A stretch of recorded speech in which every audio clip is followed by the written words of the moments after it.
Capítulo 11. El lenguaje del poder. Gran parte de lo que hemos hecho hasta ahora ha consistido en postular y mostrar el poder del lenguaje. Al poder, por lo tanto, no es necesario presentarlo en este capítulo.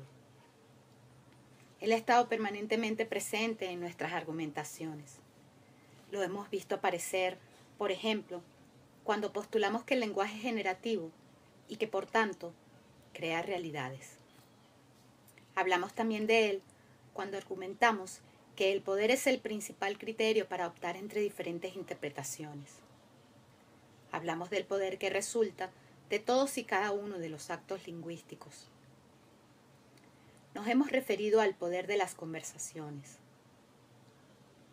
Hemos visto cómo el poder está asociado a nuestra capacidad de hacer juicios. Más adelante surgió también el tema del poder cuando abordáramos el dominio de la emocionalidad y de manera concreta, cuando comprobamos la pérdida de poder que resulta del resentimiento o la ganancia de poder que produce la emocionalidad de la ambición. Y con ello, no agotamos las veces en las que el poder ha estado ya en el centro de lo que hemos sostenido. Es hora, por lo tanto, de pasar de la referencia al poder. Cuando hablamos del lenguaje y la emocionalidad, al examen de su significado. Si antes hablamos del poder del lenguaje, ahora invertimos la relación y hablaremos del lenguaje del poder. La concepción tradicional del poder. Es interesante examinar la forma como tradicionalmente entendemos el poder. Quizás su principal característica es su reificación. Nuestra concepción tradicional trata al poder como sustancia, como algo que está allí, independientemente de los individuos que lo observan. Pareciera tratarse de un algo misterioso, de gran capacidad elusiva, que de momentos pareciera que lo tenemos, para pronto descubrir que se nos fue de las manos. Da la impresión de que el poder fuese algo a lo que los individuos acceden.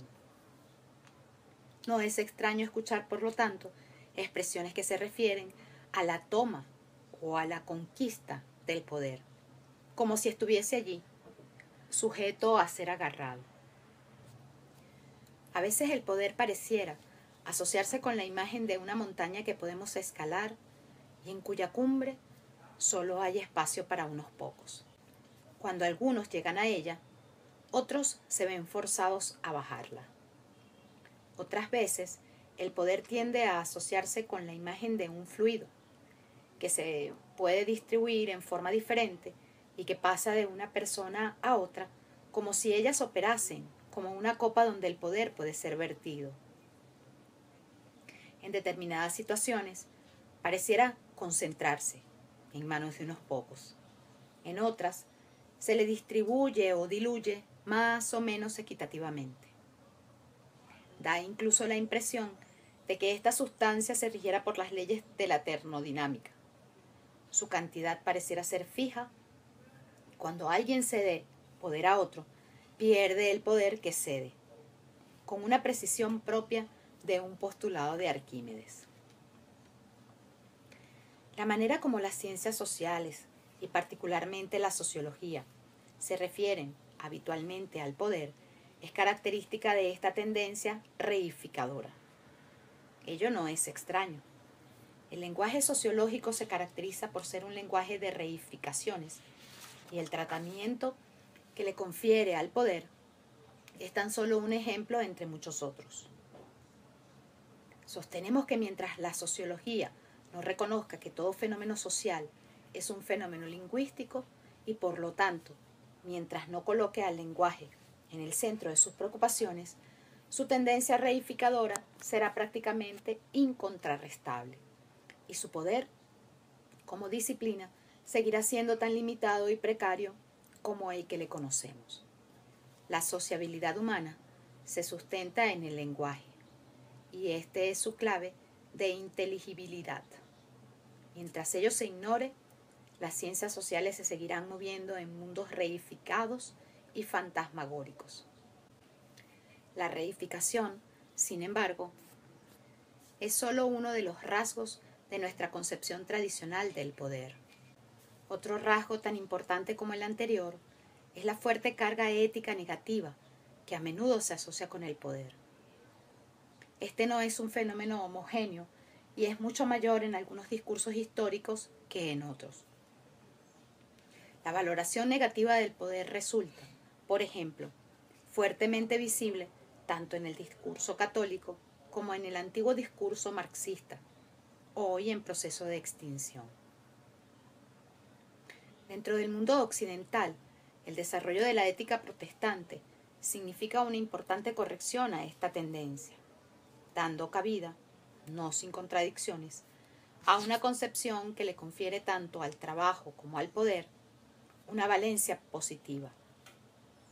Ello no impide, sin embargo, que incluso dentro del discurso histórico protestante subsistan elementos regresivos y socavadores que hacen del poder un factor degradante.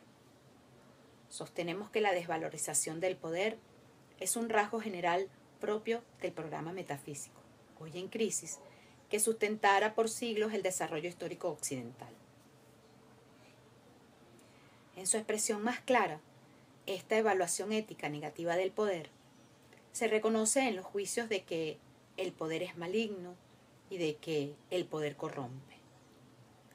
Tales juicios sugieren, por lo tanto, evitarlo, no verse contaminado con él. Ambos, por lo tanto, recomiendan no seguir el camino del poder y optar por otros caminos. El poder se asocia así con la amenaza de distanciarnos del camino de la virtud y exponernos a los peligros del vicio. Nuestra posición a este respecto es que toda interpretación que desvaloriza el poder como fenómeno general implica, en último término, una degradación de la propia vida. El poder, postulamos, es consustancial a la vida humana. Vivir, para el ser humano, es estar inevitablemente arrojado en el camino del poder. Para entender lo anterior, sin embargo, es preciso abandonar la noción de poder que resulta del programa metafísico y proceder a la elaboración de una concepción diferente. Antes de hacerlo, cabe primero preguntarse, ¿cuáles son, dentro del programa metafísico, los caminos alternativos? ¿Cuáles son los otros caminos disponibles en la vida?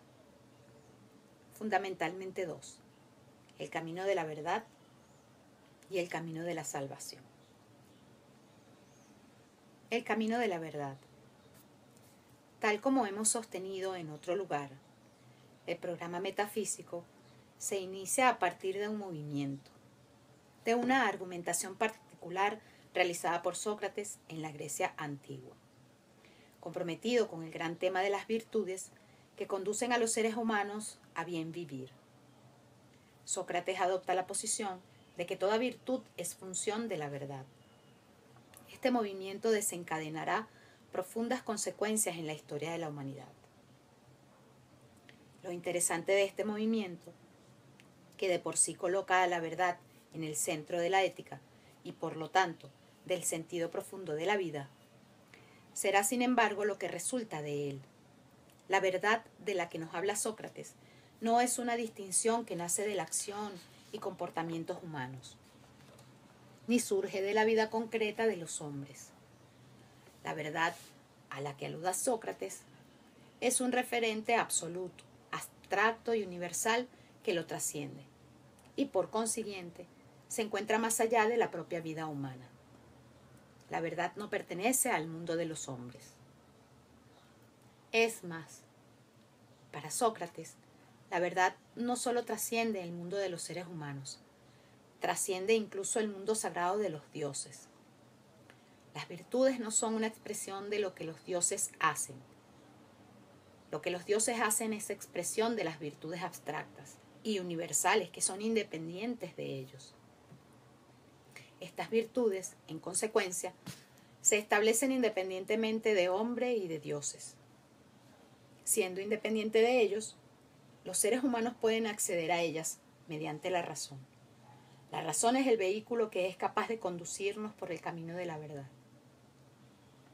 Es esta argumentación, propuesta por Sócrates, la que dará lugar al nacimiento de la metafísica, iniciada inmediatamente después por Platón y Aristóteles. Estos últimos, a diferencia de Sócrates, abandonan como preocupación central la temática del bien vivir y se comprometen fundamentalmente con la búsqueda de la verdad trascendente que se deduce de la ya anotada posición socrática. Es precisamente ese compromiso con el mundo trascendente de la verdad lo que los constituye como metafísicos, como pensadores que se proyectan más allá del mundo físico circundante, que provocará el asombro a los filósofos presocráticos, y cuyo principio constitutivo, arche, estos procurarán aprehender. Tal como argumentáramos previamente, en el mundo trascendente de los metafísicos, la verdad converge con el ser, en la total quietud de la inmovilidad. El ser es inmutable. No es extraño, por tanto, que los metafísicos declararán como sus enemigos principales a dos corrientes filosóficas que florecieran con anterioridad e incluso en simultaneidad con ellos. Nos referimos en primer lugar, como ha sido ya dicho, a la filosofía de Heráclito, que sustentara que todo está en un proceso de permanente devenir, que nada es inmutable. En segundo lugar, a los sofistas que, siguiendo a Protágoras, suscribían una posición muy diferente de la verdad. Protágoras, quizás el más notable de los sofistas, era amigo personal de Pericles y logró gran influencia en la época en la que Atenas alcanza su esplendor. Protágoras desarrolla la doctrina que posteriormente será conocida como homo mensura. Ella sostiene que el hombre es la medida de todas las cosas. Dentro de ella, no tiene sentido buscar la verdad en el mundo frío y trascendente de las ideas abstractas y universales. Para los sofistas, como también lo entiende Gorgias, otro de sus grandes representantes, la verdad no puede disociarse del poder social del lenguaje al interior de una determinada comunidad. Nadie nos ha mostrado mejor que Nietzsche las consecuencias que resultan de lo que éste llama el patos de la verdad, propuesto por los metafísicos. Como bien apunta Nietzsche, los supuestos en los que descansa el conjunto del edificio metafísico, al sustentarse en el valor privilegiado conferido a la verdad, y con ello al mundo trascendente de las ideas, resultan en la degradación de la vida y el mundo humanos. El mundo de la experiencia humana queda convertido en un mundo de equívocas apariencias, cuya verdad se encuentra siempre más allá de sí mismo, en la fría quietud del ser. El mundo verdadero de los metafísicos no es el mundo donde acontece la experiencia de la vida. El mundo en el que transcurre la vida es, en la imagen propuesta por Platón, equivalente al interior de una caverna que recibe la luz desde el exterior, a la que no accedemos directamente. Dentro de la caverna solo vemos el movimiento de sombras distorsionadas. Estas son nuestras apariencias, meras formas que no reflejan el verdadero e inimitable ser de las cosas. El camino de la salvación. Algo similar acontece con la propuesta efectuada desde el discurso cristiano y particularmente desde su fusión con el programa metafísico, realizada luego de integrarse con el poder imperial romano y de transformarse en el referente político central durante toda la Edad Media. El ideal cristiano no está definido, como para los primeros metafísicos, por el compromiso por alcanzar la verdad a través del poder trascendente de la razón. Su ideal es la salvación del alma humana. En este sentido, representa un esfuerzo por responder al sufrimiento y a las limitaciones de la existencia. El ser humano, nos señala el cristianismo, es un ser desgarrado en su existencia, un ser que vive la gran tragedia de su finitud a la vez que accede al ideal de lo infinito. Su alma se encuentra predestinada a la muerte, siéndole imposible alcanzar la eternidad con la que, sin embargo, le es posible soñar. Jesucristo, sin embargo, ha mostrado un camino de salvación del alma humana. Ha mostrado la existencia de un mundo eterno, en otra vida, más allá de la muerte. Este mundo es el paraíso. No todos, sin embargo, podrán acceder a la vida eterna que ofrece el paraíso. El derecho a él hay que ganarlo en la vida terrenal. El sentido de la existencia para el cristiano, por lo tanto, es el de asegurar la salvación de su alma y ganar la vida eterna en el paraíso. Desde esta perspectiva, es la otra vida la que le confiere sentido a la vida concreta de los seres humanos en la tierra. Como acusa Milan Kundera, hablando no del cristianismo, sino del socialismo, pero refiriéndose de manera general a esta misma postura existencial, la vida está en otra parte. La que realmente importa no es esta vida, sino la otra. Con ello, se desencadena nuevamente otra modalidad de devaluación, de degradación, de la existencia humana concreta.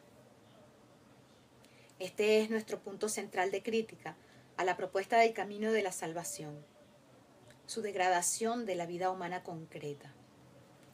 Y es sólo cuando observamos que el camino de la salvación aparece asociado con la degradación de la vida humana que nuestra crítica a él es pertinente.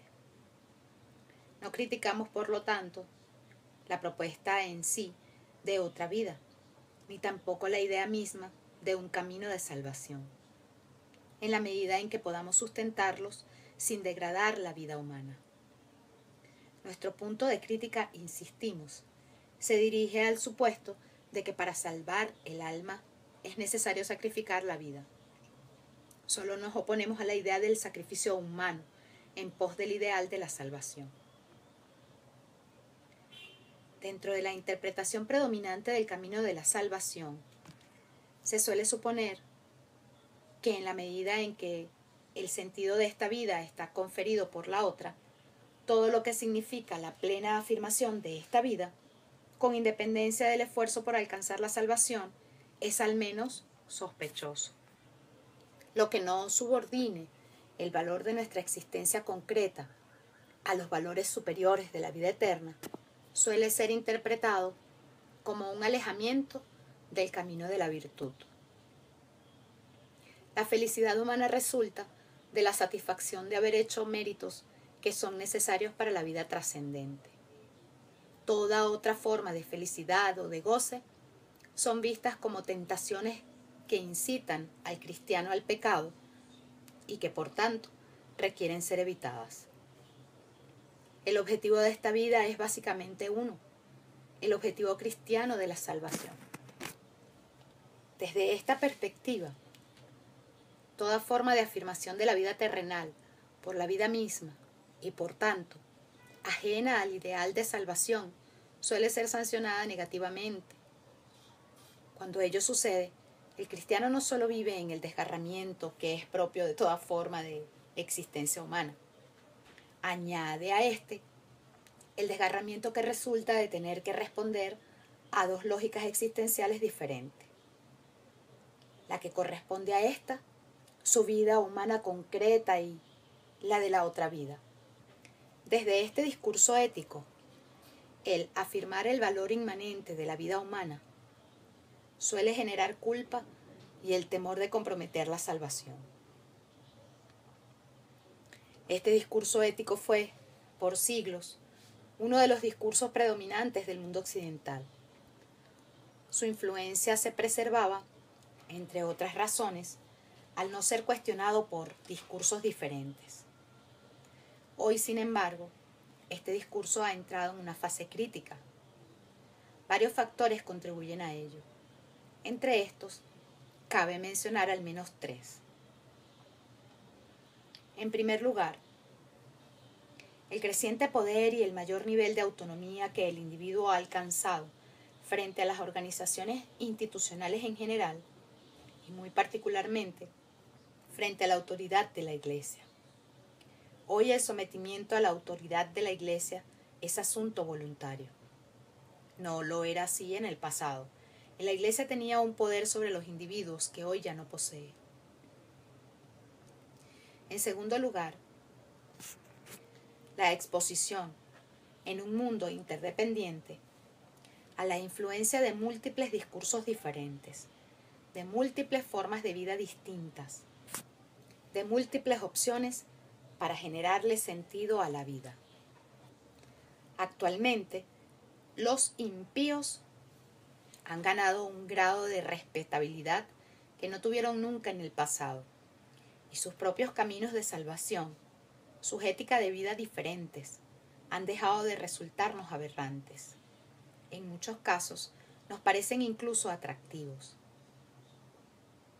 Por último, cabe también mencionar la gran crisis que hoy encaran en general todos los metadiscursos en su objetivo por garantizar un sentido de vida estable al ser humano. En lo que se ha dado en caracterizar como la condición posmoderna. En este contexto, el propio discurso cristiano y su propuesta del camino de la salvación resultan históricamente ineficientes para asegurarnos plenamente el sentido que debemos proveernos para efectuar el tránsito por esta vida humana. Todo ello crea condiciones que nos permiten repensar el sentido de la vida y desde allí replantearnos el problema del poder. Los caminos encubiertos del poder.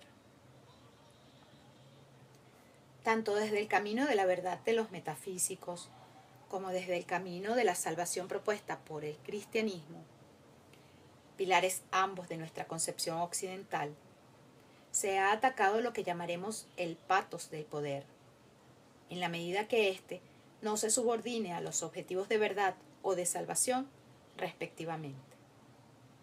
Esta es la raíz de la noción de que el poder es maligno y corrupto. El poder por el poder es despreciable.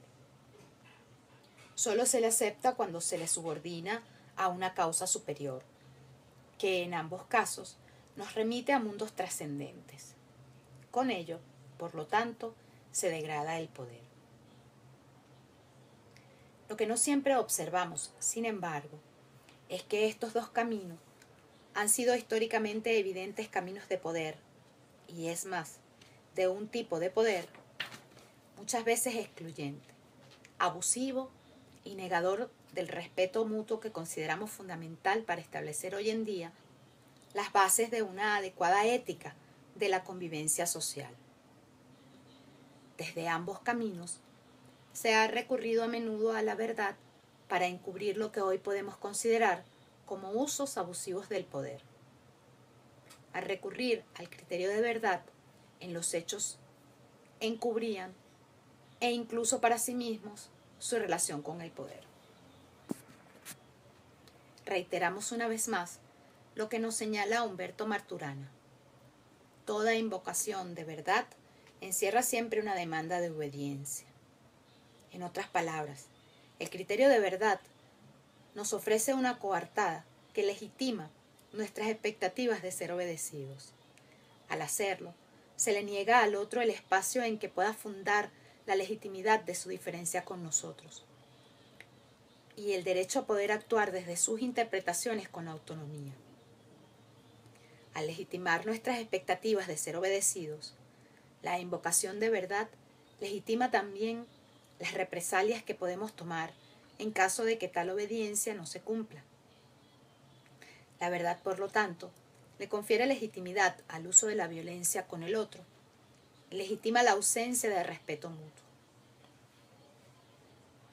Es sólo cuando ponemos en discusión la legitimidad de la invocación de verdad que abrimos un espacio donde el otro puede emerger como un ser diferente, legítimo y autónomo.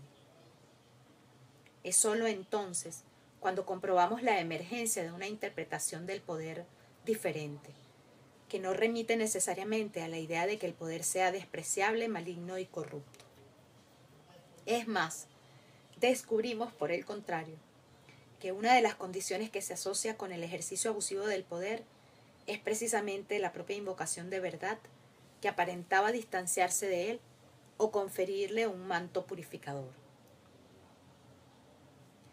No pretendemos negar el uso abusivo del poder, ni mucho menos defenderlo. Muy por el contrario, todo nuestro planteamiento se dirige a otorgarle a la temática del poder una sólida base ética concordante con el valor del respeto mutuo. Para hacerlo, sin embargo, creemos imprescindible cuestionar la manera como éste es concebido dentro del programa metafísico y los vínculos que esta concepción tiene con los supuestos centrales de dicho programa. La relación entre verdad y poder no es nueva. La encontramos en el propio programa metafísico desde sus orígenes. Platón no ve problema, luego de sostener que los filósofos son aquellos individuos comprometidos con la búsqueda de la verdad, en pedir para ellos el poder político en su ideal de república. Si ellos tienen, por definición, acceso privilegiado a la verdad, ¿quiénes podrán estar mejor dotados que ellos para ejercer el poder político sobre el resto de los miembros de la comunidad?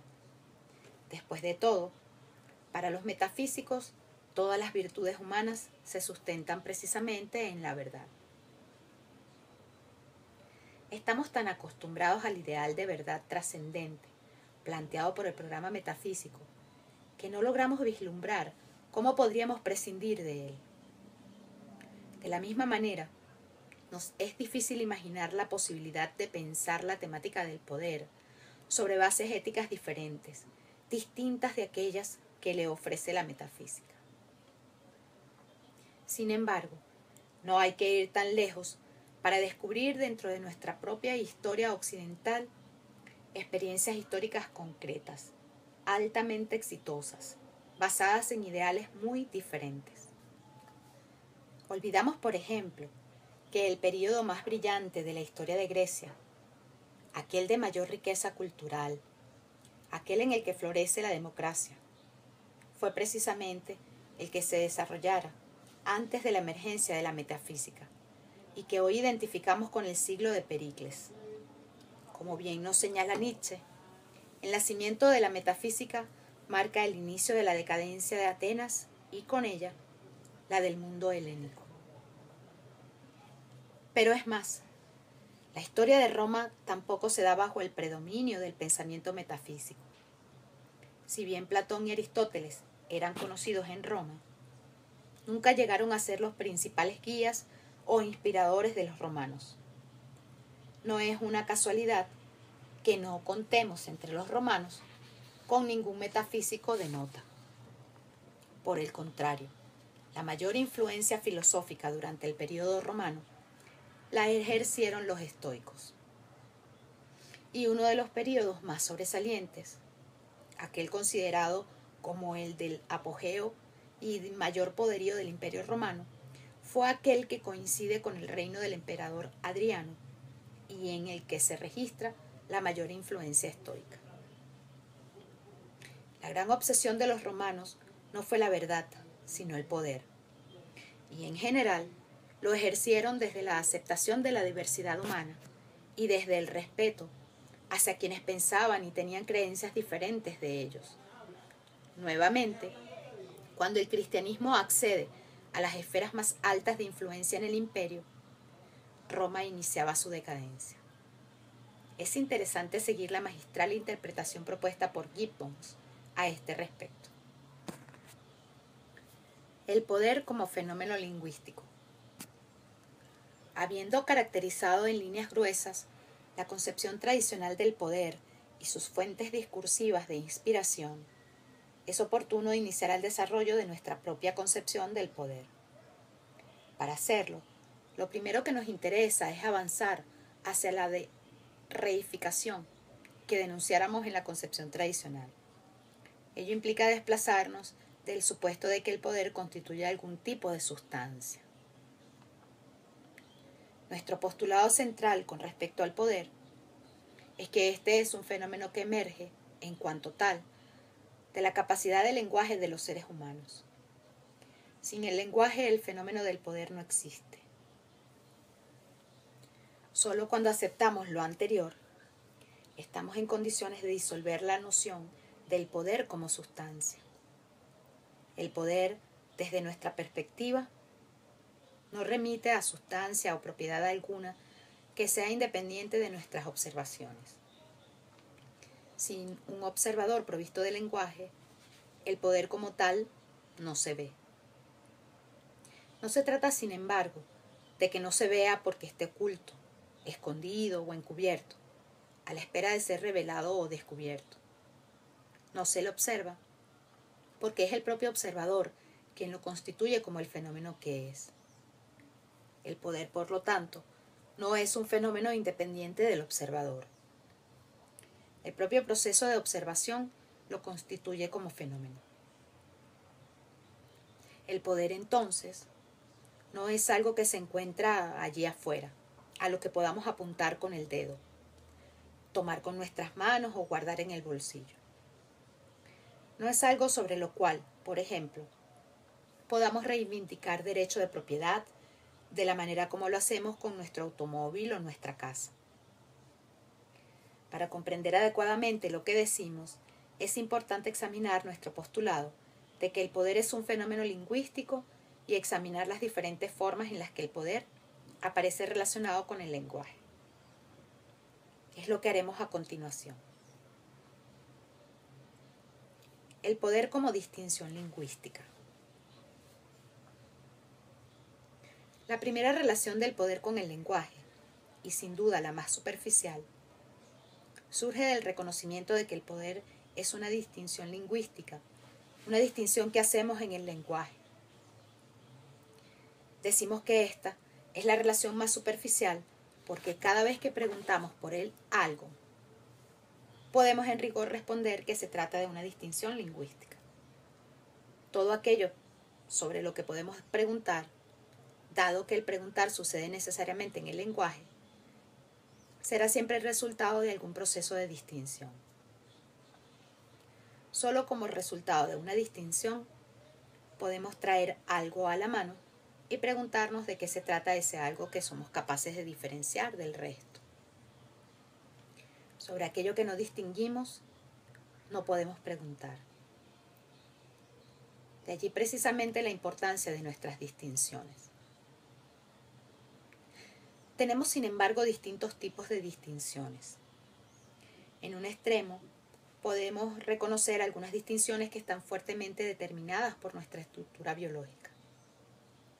Podemos aventurar, por lo tanto, que todo ser humano, provisto de condiciones biológicas normales para la especie, distinguirá un determinado rango de fenómenos por razones estrictamente biológicas. Un ejemplo es la percepción de determinados ruidos. Dado como somos los seres humanos, determinados ruidos serán registrados dentro de nuestro campo perceptivo. Lo mismo podemos decir con respecto a la experiencia con determinados obstáculos físicos o la experiencia del vacío. En estos casos, cabe esperar que las diferentes comunidades humanas, independientemente de los lenguajes que las constituyan en cuanto a comunidades, tendrán distinciones lingüísticas para estos fenómenos. En el otro extremo, tenemos distinciones que son el resultado exclusivo de operaciones lingüísticas. Ellas no se producen como expresión de la respuesta de nuestra estructura biológica a lo que sucede en nuestro medio, sino que son el producto del poder del lenguaje para generarnos observaciones y experiencias que sin él no podríamos tener. Las distinciones matemáticas son un buen ejemplo de lo que señalamos. Y dentro de ellas, un caso típico es el de la distinción de cero. Dado que diferentes distinciones poseen poder diferente, aquellas que muestran ser más poderosas tenderán a perdurar. Serán transmitidas de una comunidad a otra y en muchos casos son inventadas independientemente por comunidades diferentes. Nuestras distinciones, entre otros factores, nos constituyen en el tipo de observador que somos. provistos de un vasto conjunto de distinciones, cuyas raíces podrán ser más o menos biológicas, más o menos lingüísticas, pero que, como tales, como distinciones, viven siempre en el lenguaje. Nos constituimos en un particular tipo de observador y nos abrimos a experiencias diferentes. De allí que digamos que no solo observamos con nuestros sentidos, por sobre todo, observamos con nuestras distinciones lingüísticas. Una vez que nos hemos constituido como un particular observador dentro de una determinada comunidad, podemos hacer una nueva distinción sobre el carácter de nuestras distinciones. Se trata de la distinción del observar como descripción y el observar como adscripción. Cuando describimos, aquello que distinguimos pertenece a aquello que el observador observa. El centro de gravedad en este caso está colocado en lo observado, o si se quiere, en el mundo.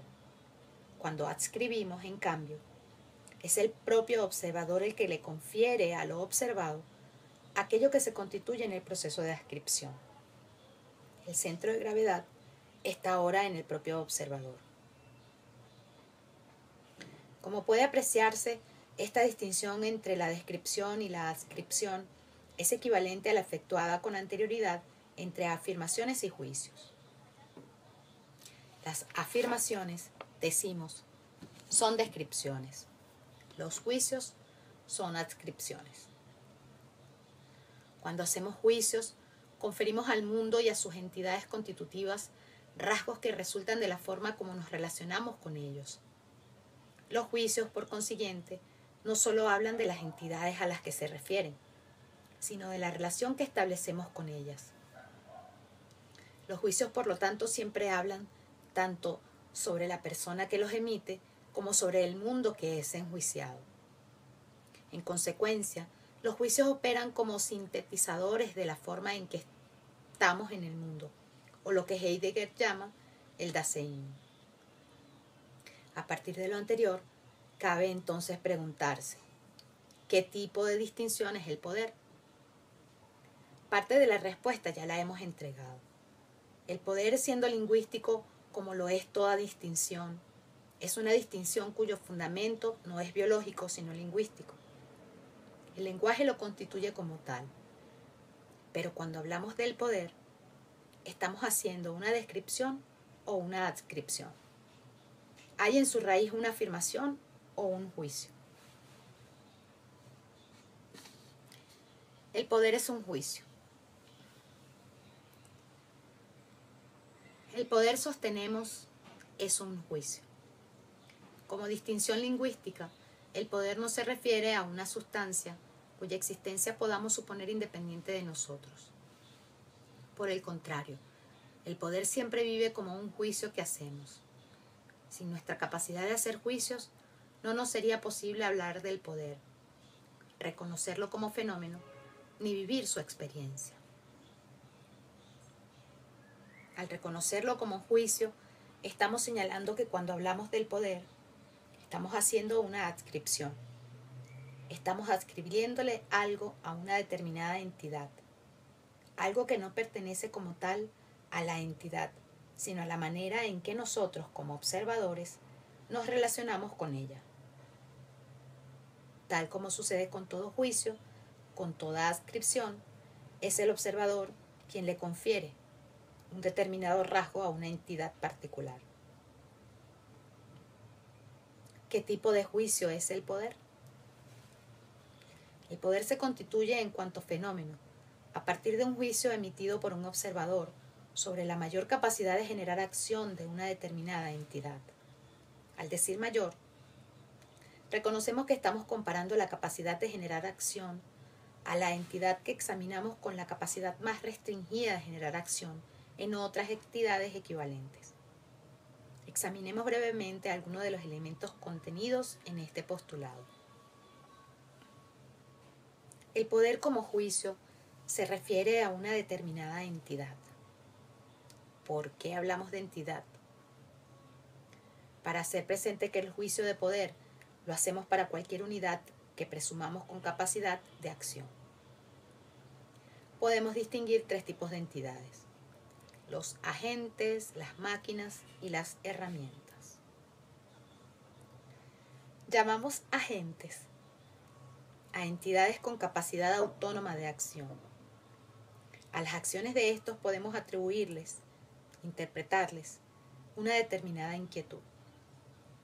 En el caso de los agentes, podemos decir que ellos actúan como forma de hacerse cargo de alguna inquietud. Los agentes pueden ser individuos o agentes colectivos, organizaciones, comunidades, etc. Llamamos máquinas a aquellos artefactos que son capaces de desarrollar alguna actividad por sí mismos, pero que requieren de un agente para programarlos, iniciarlos o detenerlos. Con el desarrollo de variados mecanismos de retroalimentación, la distinción entre agentes autónomos y máquinas se ha hecho cada vez más difusa y problemática, como nos lo muestra la discusión registrada en torno a la temática de la inteligencia artificial. Tenemos también entidades que no poseen capacidad autónoma de acción por sí mismas, pero que aumentan la capacidad de acción de un agente. Las llamamos herramientas. Una herramienta normalmente expande la capacidad de acción de un agente y al hacerlo, incrementa su poder. Ello nos permite hablar de herramientas más o menos poderosas. Cuando lo hacemos, sin embargo, usamos la distinción de poder por referencia a la gente que hace uso de la herramienta. En cuanto tales, las herramientas no poseen poder. Ellas incrementan el poder de los agentes. El poder, hemos dicho, es un juicio sobre capacidad de generar acción. La acción, por lo tanto, es el referente básico del juicio de poder. Mientras mayor sea la capacidad de acción de una entidad, más poder podremos sostener que ella tiene. A este respecto es importante hacer dos alcances. El primero de ellos consiste en distinguir la capacidad de acción del juicio de poder. Se trata de dos fenómenos distintos. Las entidades poseen la capacidad de acción que poseen y ella muchas veces puede ser independiente del juicio que pueda hacer un observador. En este sentido, obviamente no es el juicio el que les confiere o les adscribe la capacidad de acción que poseen. Sin embargo, dada esa capacidad de acción, podemos emitir el juicio de que la entidad es poderosa. El poder, por lo tanto, vive en el juicio que se emite y no en la capacidad de acción que se enjuicia. El segundo alcance guarda relación con el hecho de que el juicio de poder no es siempre un juicio sobre acciones emprendidas, sino sobre capacidad de generar acción. Con ello, estamos señalando que no es necesario que la acción deba llevarse a cabo para poder emitir fundadamente el juicio de poder. Aunque la entidad no actúe, sí podemos sostener que posee la capacidad de hacerlo. Igual podremos hacer el juicio de poder. Tener poder es diferente de ejercerlo. Lo que nos muestra este alcance es que el juicio de poder no es sobre la acción de ejercerlo, sino sobre el dominio de lo posible. Si tengo el juicio de que alguien podría hacer algo, lo haga o no lo haga, puedo de igual forma sostener que tiene poder para ello. Sobre este punto volveremos más adelante. Cabe por último referirse al elemento de capacidad de acción diferenciada. Podríamos haber dicho también relativa o comparativa. ¿A qué estamos apuntando con ello? Sostenemos que el juicio de poder no lo hacemos examinando solamente la capacidad de generar acción de una entidad, sino comparando tal capacidad de acción con alguna otra. El juicio de poder diferencia la capacidad de acción de la entidad que es enjuiciada por referencia a algo. Y es en esa diferencia que el juicio de poder se hace en tanto juicio. El punto de referencia puede muchas veces ser una entidad similar a la enjuiciada. Puede ser también la referencia a determinados estándares sociales lo que nos permite sostener que una entidad es poderosa. Lo importante de reconocer, en este sentido, es que la observación aislada de la capacidad de acción de una entidad no nos conduce al juicio de poder. Si luego de observar una sola entidad, sin referencia a otras o a determinados estándares, decimos que ésta tiene poder, eso no tiene sentido. El juicio de poder siempre supone la referencia a otra entidad equivalente o a estándares sociales determinados. Ello nos permite entender por qué un juicio de poder hecho bajo determinadas condiciones históricas pueda perder sentido de modificarse tales condiciones. Los estándares sociales cambian históricamente y lo que era poderoso en un momento deja de serlo con posterioridad. Ello sucede en el campo de los deportes, de la tecnología, de la educación, en el mundo de los negocios, etc. Sucede también que el mismo desempeño puede ser considerado muy poderoso por una comunidad y puede pasar inadvertido en otra. Ello nos confirma el carácter lingüístico del poder. El poder del lenguaje. Si aceptamos que el poder es un juicio con respecto a capacidad de acción diferenciada, y si aceptamos también el carácter generativo del lenguaje, y por tanto, que el lenguaje es acción, tenemos que reconocer otro nivel en la relación entre poder y lenguaje. En la medida que el lenguaje es acción, el lenguaje es fuente de poder. La forma como actuamos en el lenguaje constituye, por lo tanto, un aspecto crucial para evaluar cuán poderosos somos en la vida. A partir de lo anterior, tal como lo planteábamos al iniciar este capítulo, es posible, por lo tanto, mirar hacia atrás y examinar todo lo que hemos sostenido hasta ahora desde la perspectiva del poder. Cada competencia lingüística específica a la que hemos hecho referencia puede ser reconocida ahora como un dominio posible de poder. Y de alguna forma, al hablar de ellas, no lo hemos podido evitar y hemos hablado, por ejemplo, del poder de la declaración del no, del poder de emitir nuestros propios juicios y de saber fundarlos, del poder del saber hacer promesas y de cumplirlas, del poder del saber hacer reclamos, etc. En cada uno de estos casos, estamos frente a un dominio particular en el que podemos desempeñarnos mejor o peor, y por tanto ser más o menos poderosos. Cuando examinamos el lenguaje en su conjunto, podemos distinguir 4 dominios diferentes de competencias lingüísticas y, por consiguiente, 4 fuentes diferentes de poder. El primero es el dominio de las distinciones. Nuestras distinciones nos convierten en observadores diferentes y de acuerdo al tipo de observador que seamos, nuestras posibilidades de acción serán distintas. Sin una determinada distinción, habrá fenómenos que no observaremos y por lo mismo estaremos muy ciegos a la posibilidad de intervenir en ellos. El segundo dominio de competencias lingüísticas es aquel desarrollado extensamente en este libro, el dominio de los actos lingüísticos. No volveremos a examinarlos nuevamente, pero cada acto lingüístico y cada modalidad y aspecto dentro de ellos es fuente de poder. Dentro del conjunto de los actos lingüísticos hay particularmente 2, que son tradicionalmente los indicadores más importantes del juicio de poder.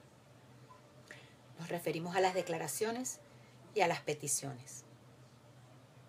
Decimos que el presidente de la República de un determinado país tiene poder porque, a diferencia de lo que sucede con los demás ciudadanos del país, lo que éste declara conlleva la autoridad para modificar el estado de las cosas y porque sus peticiones se aceptan y se cumplen. Podrá haber muchas y diferentes razones para ello, pero su poder se manifiesta centralmente en el ejercicio de estos dos actos lingüísticos. Su poder es el poder de la palabra. Tomemos ahora un ejemplo opuesto, el de un asaltante en la calle que nos pide que le entreguemos nuestra billetera. Nuevamente, podrá haber muchas razones que nos lleven a comportarnos de una u otra forma con respecto a su petición. El hecho que tenga un cuchillo en la mano y que especulemos sobre las consecuencias que resultarían de decirle que no, son algunas de ellas. Sin embargo, su poder se manifestará en su capacidad de hacernos aceptar su petición. Su poder es, de igual forma, el poder de la palabra.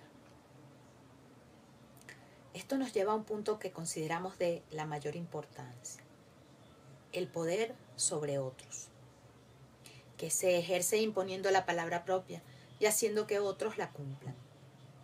Esta forma de poder, en último término, depende siempre no de quien pide o declara, sino de quien acepta. Podrá haber razones muy justificadas para conceder tal aceptación, entre otras, como el caso del asaltante, el juicio de no querer arriesgar la vida. No estamos emitiendo un juicio moral al respecto, pero ello no impide reconocer que, en último término, la fuente de este tipo de poder reside siempre en quien acepta la palabra del otro. Esta modalidad de poder es siempre una concesión hecha por aquel sobre quien el poder se ejerce. Muchas veces nos referimos al poder del dinero o al poder de las armas. No siempre reconocemos, sin embargo, que tanto el dinero como la fuerza suelen ser factores de poder en cuanto gravitan sobre el poder de la palabra. El dinero nos permite pedir, y en la medida en que estemos dispuestos a despojarnos de él, en la cantidad que estipule quien posee aquello que pedimos, obtendremos lo que pedimos. Al hacerlo, dejamos al otro en posesión de nuestro dinero y, por lo tanto, con la capacidad de iniciar este mismo juego por su cuenta. En la medida en que el dinero conduce a la aceptación de nuestras peticiones, decimos que este es un instrumento que encarna socialmente la capacidad de obtener promesas. Al hablar de la fuerza, es importante hacer una distinción. Es diferente el uso de la fuerza como instrumento de sometimiento al uso de la fuerza como instrumento de destrucción. Obviamente, la eficacia de la fuerza como instrumento de sometimiento descansa en su capacidad destructiva, pero sus usos en una u otra capacidad son diferentes. En el caso del sometimiento, la fuerza se usa para dar respaldo al poder de la palabra. En este caso, por lo tanto, el poder resultante depende de quien acepte someterse, pero es muy diferente al poder de la fuerza en el campo de batalla. Aquí el poder se evalúa por su capacidad destructiva. No podemos perder de vista, sin embargo, que el poder destructivo de la fuerza generalmente se usa para obtener el sometimiento.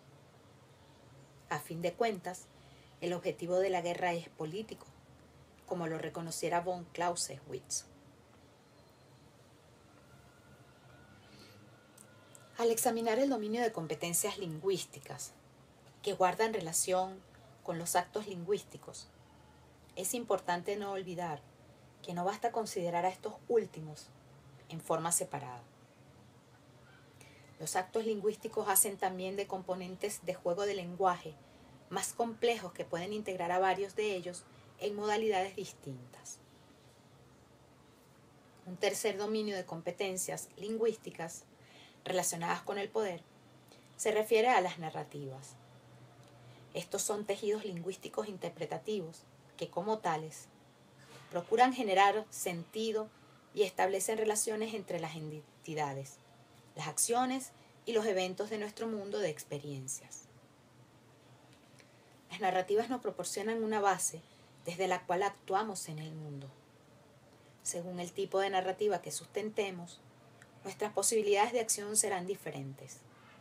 De allí, por lo tanto, que podamos hablar también del poder del lenguaje, haciendo referencia al poder de nuestra narrativa.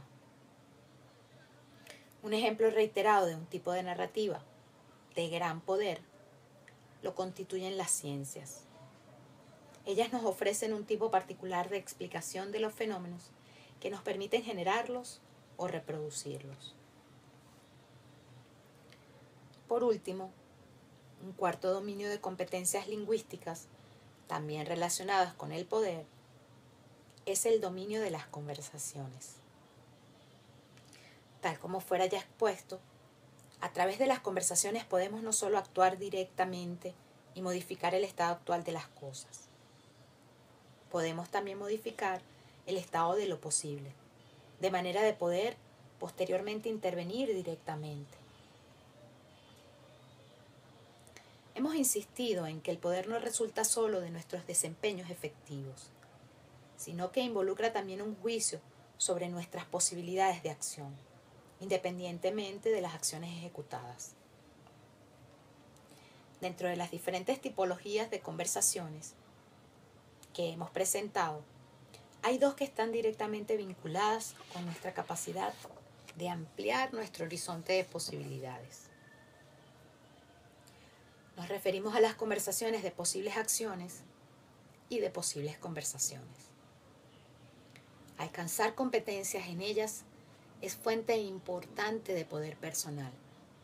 En general, mientras mayor sea el componente reflexivo de nuestras conversaciones, mayor será la capacidad de éstas de expandir lo posible, en la medida que ello permite examinar el espacio posible que otras conversaciones dan por sentado. La facticidad del poder. A partir de lo ya señalado, queda de manifiesto cuán absurdo resulta el adoptar una posición contraria al poder. Particularmente, luego que aceptamos que el poder no es una sustancia que esté allá afuera y sobre la cual sea pertinente tomar una posición a favor o en contra. Una vez que reconocemos al poder como un juicio sobre la capacidad de generar acción, y una vez que reconocemos que los individuos y agrupaciones de individuos tienen y tendrán inevitablemente capacidades diferentes de generar acciones, descubrimos que oponerse al poder no solo es inconducente, pues este será un juicio que seguiremos haciendo, sino que es también autolimitante. Oponerse al poder como tal nos conduce al camino de la impotencia. Impotente es quien no tiene poder. Es alguien que padece la vida, sin lograr o querer intervenir en ella. Y al no intervenir, hace de los demás los amos de su propia existencia. El impotente vive en la resignación desde la cual nada es posible. Ninguna acción tiene sentido. El impotente es caldo de cultivo para el resentimiento, pues su inacción no podrá detener la acción de los demás ni los efectos de ésta sobre sí mismos.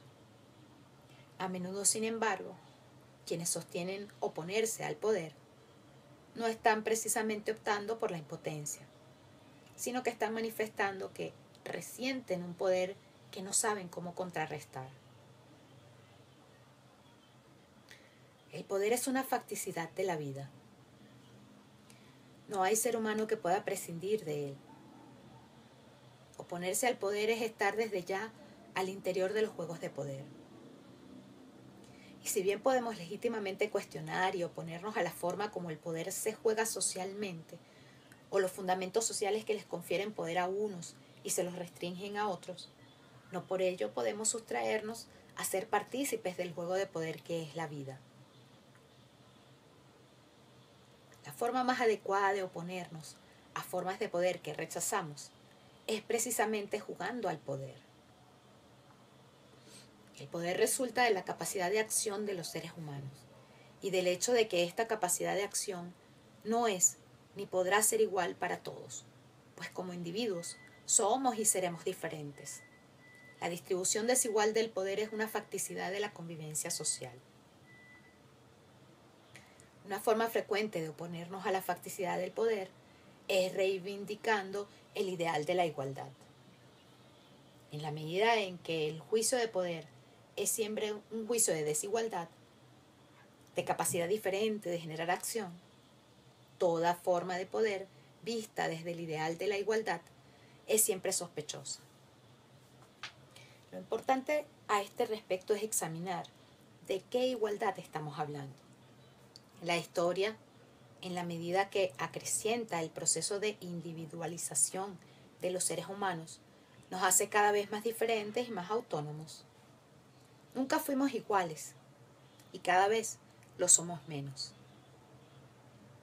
La única igualdad que resulta coherente dentro de este proceso de individualización histórica es aquella que garantiza a todos condiciones básicas para participar en los juegos sociales de poder. Es la igualdad de oportunidades para participar en tales juegos. Es aquella que cuestiona, desde bases éticas, que los juegos de poder de algunos le niegan la participación a otros. Pero se trata de una participación cuyo sentido no es el ser iguales, sino la expansión de las diferentes posibilidades individuales.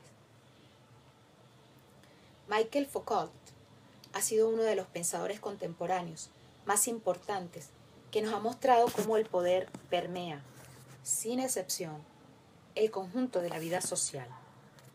Su gran contribución ha sido precisamente la de revelar cómo el poder está presente en toda institución, en todo discurso, en toda relación social. Su gran debilidad, sin embargo, es que lo hace desde la denuncia, sin lograr aceptar la facticidad del poder. Cada vez que su dedo muestra el poder, uno escucha una acusación. Foucault resiente el poder. No estamos sosteniendo que toda forma de poder sea, desde un punto de vista ético, aceptable. Pero no basta exhibir la presencia de poder para que ello por sí mismo sea suficiente para impugnarlo.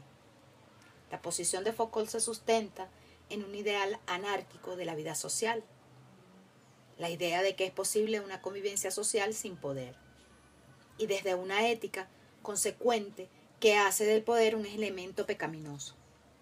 Para Foucault, lo aceptable, lo que garantiza paz social, es la ausencia de poder. Diferimos con Foucault. Para nosotros la aceptación y la paz se oponen al resentimiento que surge desde la impotencia y son aliadas de la superación de la resignación que niega la posibilidad de acción. Por lo tanto, aceptación y paz se identifican con el compromiso de expandir lo posible e incrementar el poder. Ellas requieren comprometerse con la ambición, con lo que Nietzsche llama la voluntad de poder. Así como Heráclito postula que el descanso se alcanza en el cambio, de la misma forma sostenemos que la paz se obtiene en la acción y en la expansión de nuestras posibilidades en la vida. El aprendizaje como estrategia de poder. Hemos postulado que el poder es la capacidad diferencial de generar acción de una entidad. Hasta ahora, hemos concebido el término diferencial o comparativo en relación a otra entidad o a determinados estándares sociales. Sin embargo, también podemos hacerlo comparando la capacidad de generación de acción de una misma entidad en dos momentos diferentes en el tiempo. Cuando hacemos esto, estamos frente a una forma particular de poder que habitualmente llamamos aprendizaje. Cuando sostenemos que una misma entidad puede realizar acciones efectivas en un momento determinado de su desarrollo, acciones que esa misma entidad no podía realizar en el pasado, decimos que tal entidad aprendió. El aprendizaje es, pues, un juicio de poder. Lo que en términos de acción efectiva no era posible antes, logra ser posible después. Es interesante examinar lo dicho desde el punto de vista del tipo de concepto de aprendizaje que presupone. Tal como argumentáramos con respecto al poder, el aprendizaje, sostenemos, es un juicio. Podemos hacer lo que hacemos, pero solo podemos decir que hubo aprendizaje cuando emitimos el juicio de que aquello que podemos hacer en el presente no lo podíamos hacer en el pasado. Y se trata, por lo tanto, de un juicio que remite a nuestra capacidad de acción. No hay aprendizaje como no hay saber que nos remita de una u otra forma a nuestra capacidad de acción efectiva. Saber es hacer, así como hacer es saber. Y aprender es poder hacer lo que no podíamos hacer antes. No implica lo anterior un pragmatismo estrecho. Un pragmatismo, sin duda, que éste sea estrecho es discutible. Al remitir todo aprendizaje y todo saber a nuestra capacidad de acción, no estamos sugiriendo que determinadas situaciones que previamente concebíamos como aprendizaje o como saber deben ser ahora excluidas de la lista de las cosas aprendidas o sabidas. No estamos restringiendo nuestras nociones de aprendizaje y de saber.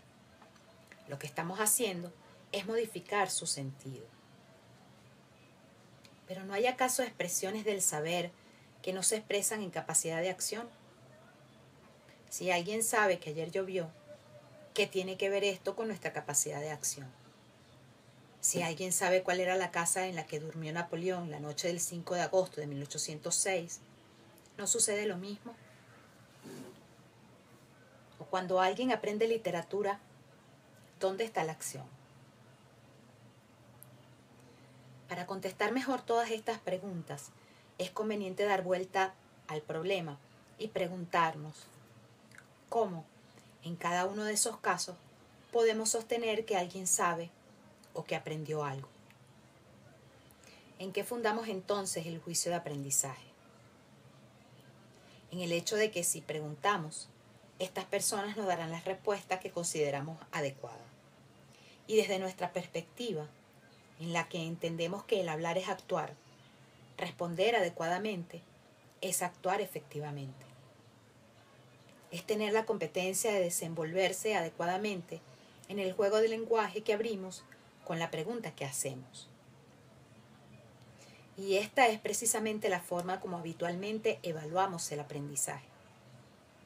Lo único que desde nuestro punto de vista ha cambiado es que ahora aceptamos que responder es actuar y responder adecuadamente es acción efectiva. ¿Por qué hablamos de acción efectiva? Porque obviamente no toda forma de acción o no toda respuesta nos permite emitir el juicio de aprendizaje. Solo algunas acciones, solo algunas respuestas fundan el juicio de aprendizaje. Ello implica que además de actuar, quien se encuentra en proceso de aprendizaje se somete al juicio de alguien a quien le confiere la autoridad para determinar si su acción o su respuesta es efectiva. Tal como sucedía cuando nos referíamos al poder de la palabra de un individuo sobre otros, el juicio de aprendizaje se le confiere a alguien a quien investimos con autoridad para hacerlo. El aprendizaje, nos dice Humberto Maturana, es obsequio o juicio que el profesor le confiere al alumno sobre la base de las acciones ejecutadas por éste. A partir de lo señalado, comprobamos que cuando aprendemos algo, expandimos nuestra capacidad de acción y por lo tanto incrementamos nuestro poder. Cada vez que adquirimos nuevas competencias, ganamos poder. El aprendizaje nos permite diferenciarnos de cómo éramos en el pasado, en términos de nuestra capacidad de acción. Al diferenciarnos de nuestra capacidad de acción pasada, aceleramos nuestro proceso de devenir y nos transformamos en seres humanos diferentes. Somos de acuerdo a cómo actuamos. La acción genera ser. El aprendizaje como modalidad de poder es parte crucial del proceso del devenir al que nos exponemos al vivir. Seducción, autoridad institucional y fuerza como estrategias de poder. Hemos sostenido que el poder se asocia no solo con las acciones que realizamos, sino por sobre todo con el espacio de posibilidades de que disponemos para actuar. Al comparar a una persona con las demás, podemos juzgar que ella dispone de un amplio espacio de posibilidades de acción. Diremos en consecuencia que esa persona tiene poder. Sin embargo, cabe considerar que esa persona no haga uso del espacio de posibilidades de que dispone y por consiguiente no ejecute las acciones que le son posibles. El poder, por lo tanto, remite al espacio de posibilidades, al espacio de acciones posibles, más que a las acciones efectivamente ejecutadas. Estas últimas corresponden al ejercicio del poder que se especifica al nivel del espacio de posibilidades. Mientras mayores sean, en términos comparativos, nuestras posibilidades de acción, mayor será nuestro poder. Ello define diferentes estrategias posibles para incrementar nuestro poder. Una de ellas, ya lo vimos, es el aprendizaje. A través de él incrementamos nuestra capacidad de acción y por tanto nuestro espacio de posibilidades, por la vía de ganar nuevas competencias que nos permiten hacer lo que antes no podíamos. El centro de gravedad del aprendizaje como estrategia de poder es la capacidad de acción de la persona en cuestión. Lo que nos es posible, sin embargo, no depende solo de lo que seamos capaces de hacer, sino también del juicio que otros tengan de nosotros. No debemos olvidar que la posibilidad se constituye como tal en un juicio. Como todo juicio, este puede estar fundado o infundado, y el proceso de fundarlo nos remite a condiciones que se sitúan más allá del propio juicio. Pero ello no impide reconocer que la posibilidad se constituye como tal a través del juicio que hacemos de que algo es o era posible. La relación entre poder, posibilidad y juicio tiene importantes consecuencias prácticas.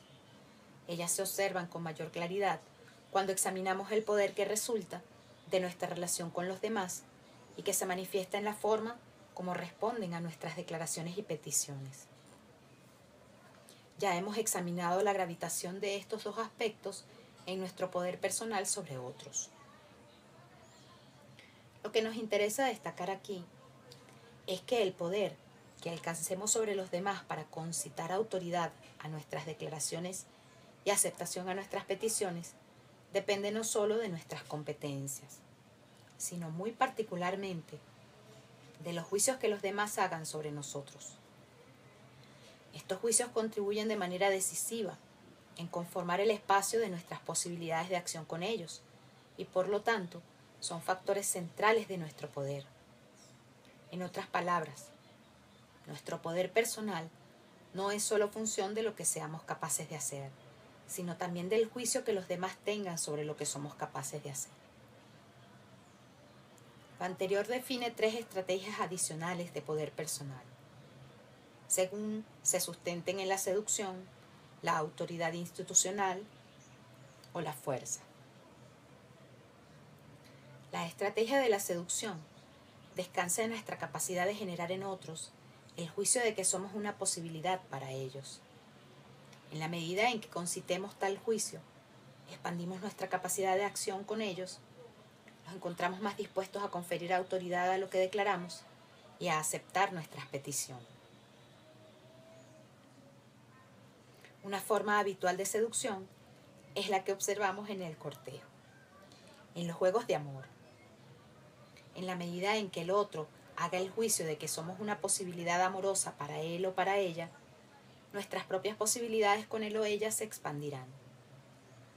Una de mis alumnas me señalaba en cierta oportunidad: yo entiendo poco del poder, pero reconozco el poder que tengo con los hombres. Tener algo que ellos desean.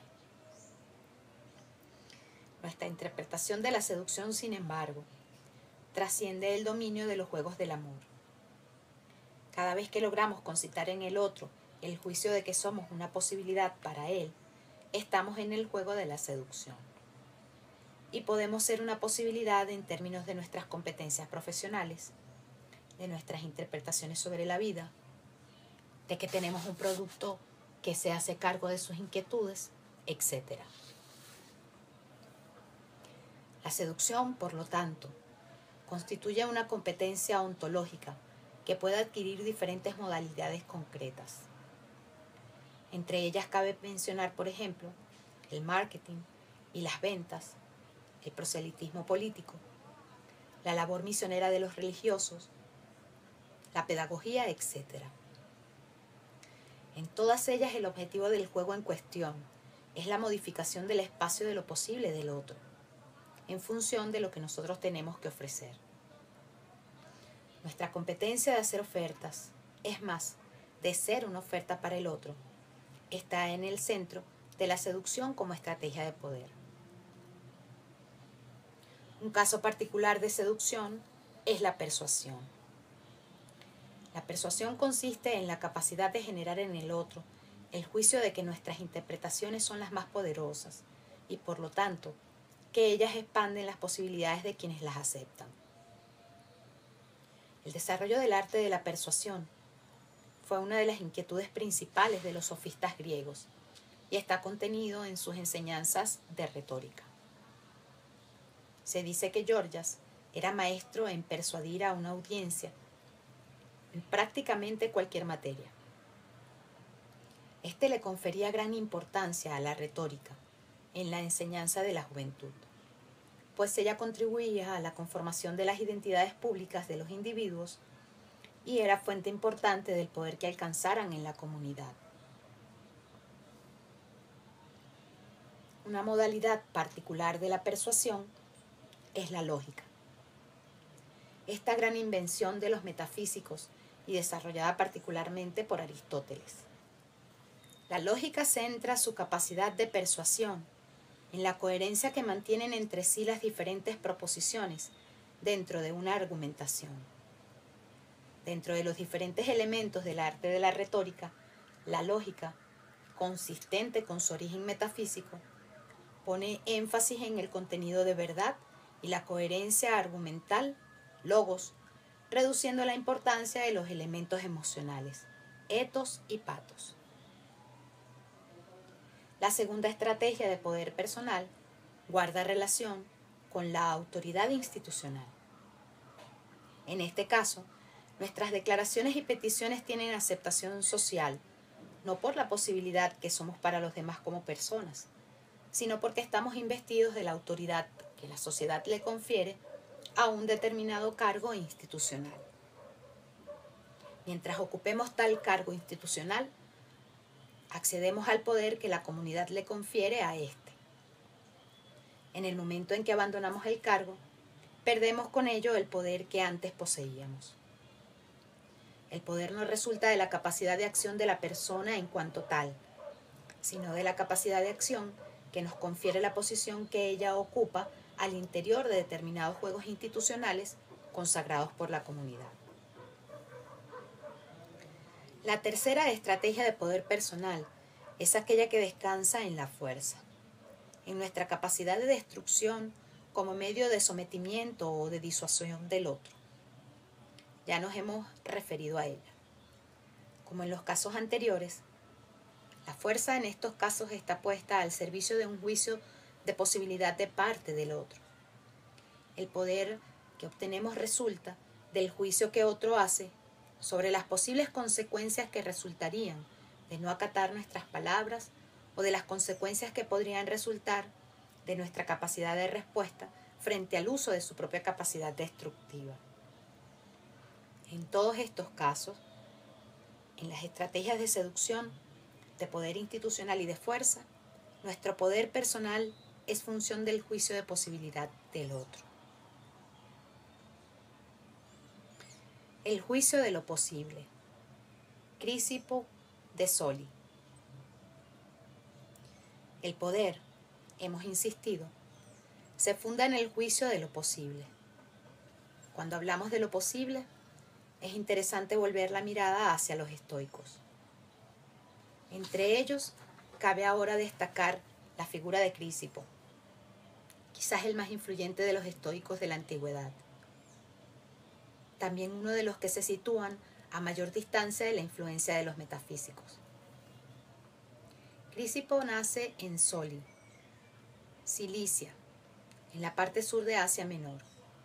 Vive de 281 a 208 a.C. De su abundante producción escrita, solo han sobrevivido algunos fragmentos.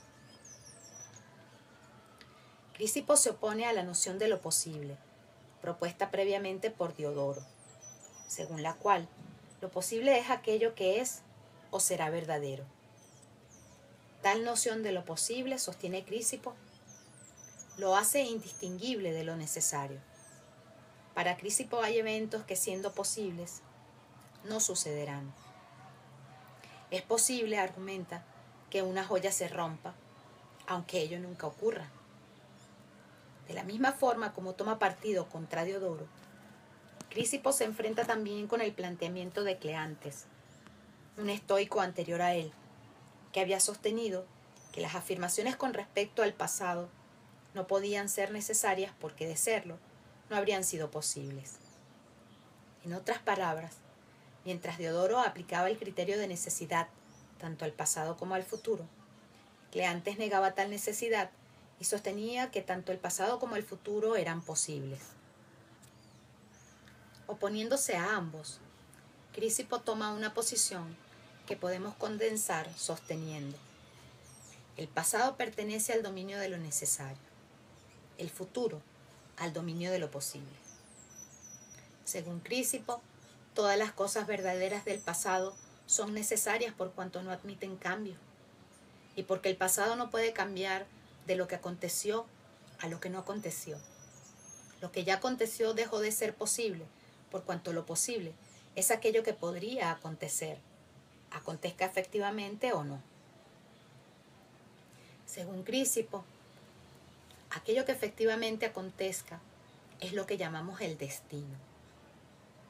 Uno de los factores que separa lo posible del destino es lo que Crisipo llama lo que está en nuestro poder. A través de lo que está en su poder, los individuos participan en la generación del destino. El destino no es independiente del actuar de los individuos. Ello nos recuerda a Heráclito, que nos decía: nuestro carácter es nuestro destino.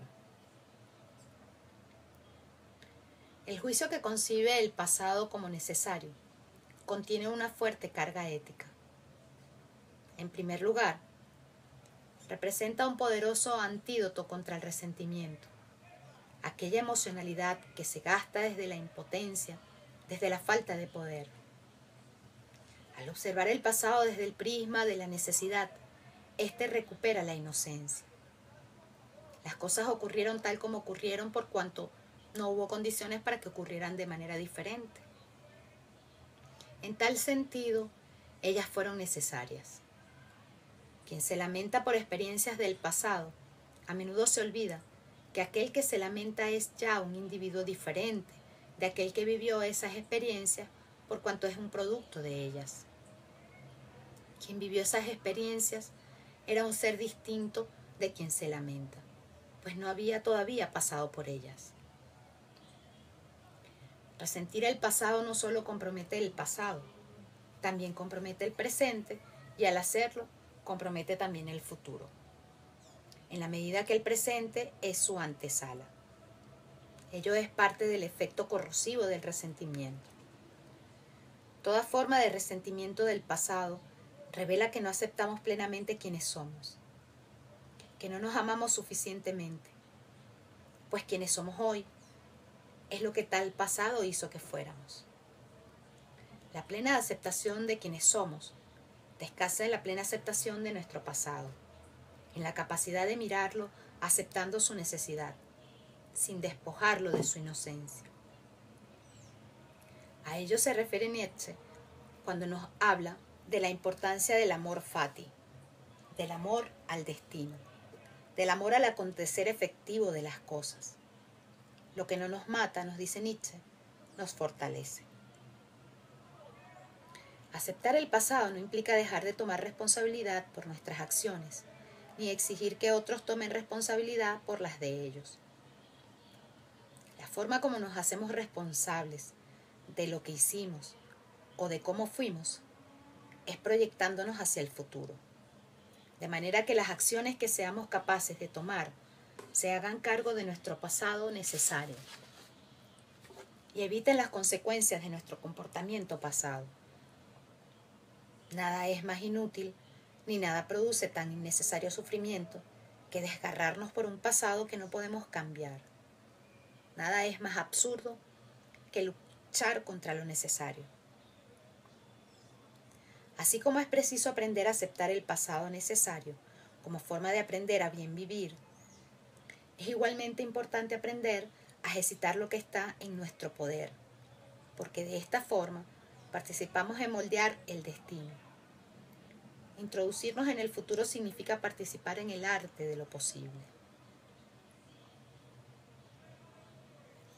Poder y emocionalidad. Al centrar nuestra interpretación del poder en el juicio de lo posible, no podemos dejar de volver la mirada sobre el dominio de la emocionalidad. Lo posible, sostenemos, se define tanto al nivel de nuestros juicios como al nivel de nuestras emociones y estados de ánimo. No es extraño, por lo tanto, que nos hayamos visto forzados a volver sobre el tema del resentimiento. De acuerdo a la emocionalidad en la que nos encontremos, aquello que nos sea posible será diferente. La emocionalidad define el rango posible de acciones que podemos emprender. A la inversa, de acuerdo al juicio de posibilidad que hagamos, nuestra emocionalidad será distinta. Cuando observamos que nuestras posibilidades se expanden, nos moveremos hacia emocionalidades positivas. Cuando observamos que nuestras posibilidades se reducen, nos desplazaremos hacia emocionalidades negativas. Toda emoción y todo estado de ánimo permiten ser reconstruidos lingüísticamente en términos de juicios de posibilidad. La emocionalidad es factor consustancial de toda configuración de poder y, por tanto, de toda capacidad de acción. Una misma persona, un mismo grupo humano, serán más o menos poderosos según la emocionalidad en la que se encuentren. Esto ya fue señalado cuando en su oportunidad tratamos el tema de la emocionalidad. Debe ser ahora reiterado al abordar el tema del poder. Si aquello que nos interesa es intervenir en la capacidad de acción efectiva de un individuo o de una organización, si lo que nos preocupa es el aumentar su poder, no podemos prescindir de observar e intervenir en el dominio de la emocionalidad. De allí, por ejemplo, que las personas más competentes no sean necesariamente las más poderosas. ¿Cuántas veces no comprobamos que el mejor alumno en la escuela o en la universidad no es quien obtiene los mayores éxitos en el trabajo o en la vida? O que una organización dirigida por una planta ejecutiva altamente calificada es sobrepasada por otra que, en el papel, contaba con ejecutivos con menor capacitación. Todos sabemos que el mejor profesor no es necesariamente el que más sabe, sino aquel que mejor relaciona aquello que sabe con la capacidad de expandir el horizonte de posibilidades de sus alumnos. Más importante que la formación que incrementa nuestras competencias es la emocionalidad que define los espacios posibles dentro de los cuales actuamos. Con un menor nivel de competencia, alguien puede exhibir una capacidad de acción mayor y, por tanto, más poder, por hallarse en un sustrato emocional que especifica un rango de posibilidades que puede no estar disponible para alguien más competente. La afirmación de la vida y el camino del poder. Hemos postulado que la acción nos genera y que ella nos hace ser el tipo de ser que somos. Hemos dicho que la acción genera ser y al hacerlo nos permite trascendernos a nosotros mismos y participar en el proceso de nuestra propia creación. Al actuar dejamos de ser quienes éramos y accedemos a nuevas formas de ser. Devenimos. Quienes fuimos ayer dejamos de serlo hoy, para luego mañana ser nuevamente distintos. Nietzsche nos reitera una y otra vez: el hombre es algo que debe ser superado. Esta es quizás la enseñanza más importante de su Zaratustra. Y a aquel ser humano que es capaz de superarse a sí mismo, Nietzsche lo llama el superhombre.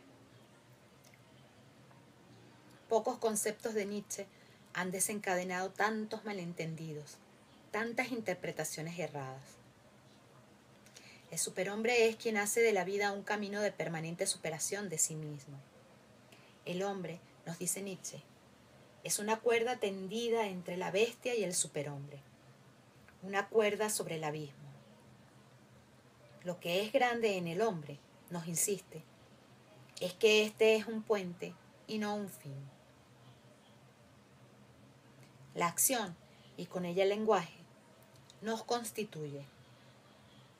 Por consiguiente, cuando actuamos de la misma forma, nos mantenemos fundamentalmente al interior de la misma forma de ser.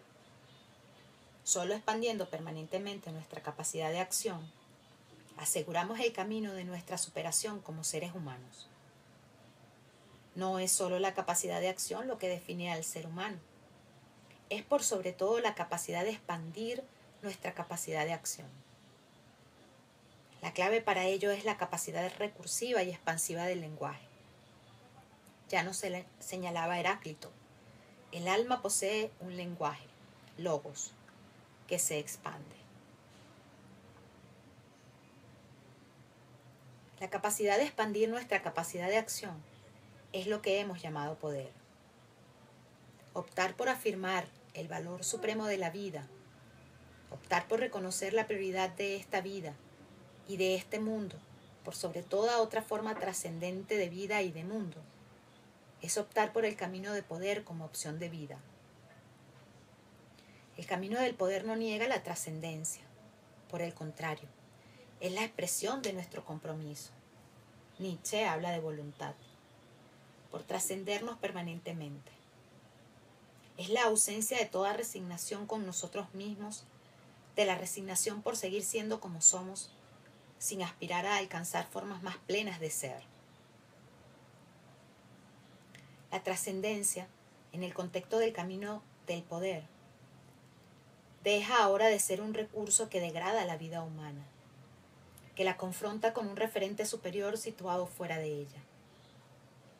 Se trata, por el contrario, de la afirmación plena del valor supremo de la vida. La trascendencia se convierte ahora en un recurso inmanente de la propia vida. No es la vida humana la que hay que trascender. Es el ser que somos en la vida el que se abre a la trascendencia. Lo que puede amarse en el hombre, nos dice Zaratustra, es el que él es una apertura. En el mundo de hoy, en un mundo en el que nuestras metanarrativas, nuestros discursos trascendentes han dejado de alimentarnos adecuadamente del sentido que necesitamos para vivir, no tenemos otra opción para bien vivir que abrirnos al camino del poder, al camino de la expansión permanente de nuestras posibilidades de acción en la vida. Cualquier afirmación de nuestros mundos trascendentes, por muy legítima e incluso necesaria que ella pueda ser, no puede fundarse, como sucediera en el pasado, en la subordinación del valor de la vida humana. De no optar por el camino del poder, nos advierte Nietzsche, no seremos capaces de superar la gran enfermedad del alma de nuestro tiempo, el nihilismo.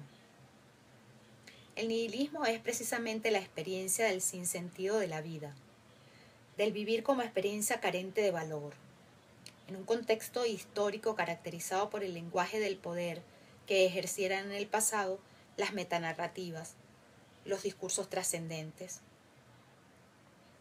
El nihilismo es la experiencia que resulta de esperar que el sentido de la vida nos llegue, como acto de gracia, sin haber todavía comprendido que hoy en día somos nosotros los que tenemos que participar en su creación. Como si no nos hubiésemos enterado de que los metadiscursos se encuentran en proceso de agotamiento. En las actuales condiciones históricas, no podemos considerar el sentido de la vida como dado, ni podemos esperar, cuando lo perdemos, que nos llegue sin nosotros salir a conquistarlo.